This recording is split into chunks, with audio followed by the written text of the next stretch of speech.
Assalamualaikum warahmatullahi wabarakatuh. Perkenalkan, saya Zahratul Azizah. Hari ini saya akan mempresentasikan proposal tesis saya yang berjudul Pengaruh Promotion Mix terhadap Brand Awareness Starbucks di Malang. Langsung saja. Yang pertama adalah latar belakang. Latar belakang dari penelitian ini adalah peningkatan konsumsi kopi yang membuat adanya persaingan tinggi dan daya saing di bisnis kopi, termasuk di dalamnya bisnis coffee shop. Pelaku-pelaku usaha harus menciptakan strategi untuk menarik minat konsumen kopi di masyarakat dan dapat bersaing dengan perusahaan kompetitor. Salah satu cara yang dapat digunakan untuk memenangi pasar di saat persaingan tinggi adalah dengan menawarkan aktivitas promosi yang bersaing. Hal yang perlu diperhatikan dalam aktivitas promosi yang bersaing adalah sejauh mana konsumen mengenal produk dari suatu perusahaan atau brand awareness, khususnya pada produk barang dagang, produk yang terkenal dan memiliki keunggulan dari segi harga, pasti akan menarik hati para konsumen. Tetapi apakah setiap perusahaan dagang mampu menciptakan atau memproduksi barang dagang mereka dengan tetap mempertahankan kualitas barang dan memiliki harga yang terjangkau, namun perusahaan tetap mencapai keuntungan yang diharapkan? Saat ini terdapat banyak jenis kedai kopi yang ada di Malang, termasuk kedai kopi dari luar negeri dan kedai kopi dari Indonesia yang menyediakan kopi dengan cita rasa khas Indonesia. Masing-masing kedai kopi memiliki kelebihan dan keunikannya masing-masing. Meski kebanyakan memiliki tema dan konsep yang hampir sama, dari sekian banyak kedai kopi yang ada di Malang, Starbucks adalah yang paling terkenal di Indonesia dan di dunia. Brand awareness sendiri sangat dipengaruhi oleh ragam kegiatan promosi yang dilakukan seperti bentuk promosi, media yang digunakan, serta respon publik terhadap suatu produk. Oleh karena itu, penting untuk dilakukan penelitian terkait pengaruh promotion mix terhadap brand awareness Starbucks di Malang. Rumusan masalah dari penelitian ini yang pertama adalah apakah bentuk-bentuk aktivitas promosi yang dilakukan oleh Starbucks di Malang. Lalu yang kedua, bagaimana pengaruh antara variabel promotion mix, sales promotion, public relation, direct marketing, personal selling, dan advertising. Lalu untuk tujuan penelitian yang pertama adalah untuk mengidentifikasi bentuk-bentuk aktivitas promosi yang ada di Starbucks Malang. Yang kedua, menganalisis pengaruh promotion mix terhadap brand awareness Starbucks Malang. Manfaat dari penelitian ini ada dua. Yang pertama, bagi perusahaan itu bisa sebagai bahan evaluasi informasi dalam melakukan pengembangan merek dan produk Starbucks Malang. Lalu yang kedua, bagi akademisi itu dapat meningkatkan wawasan dalam permasalahan yang ada di lapangan serta menerapkan ilmu yang diperoleh di bangku perkuliahan serta sebagai acuan atau referensi dalam melakukan pengembangan penelitian yang berkaitan.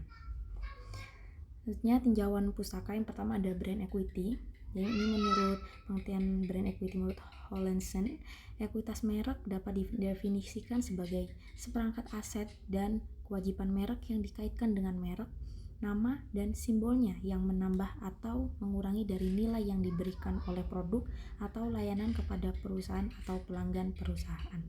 Lalu yang kedua, brand awareness menurut Acker, kesadaran merek adalah kemampuan dari seorang calon pembeli atau potential buyer untuk mengenali atau mengingat suatu merek yang merupakan bagian dari suatu kategori produk.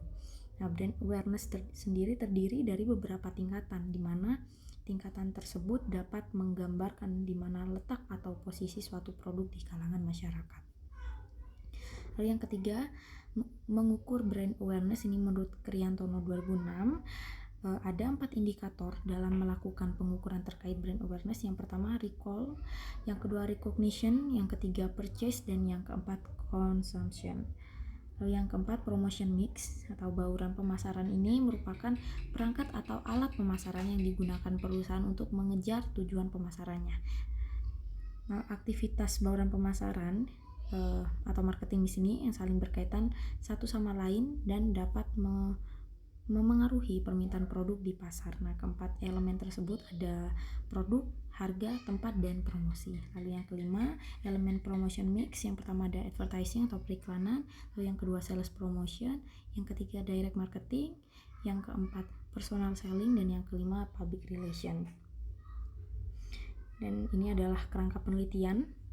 Ada 5 variabel X dan 1 variabel Y.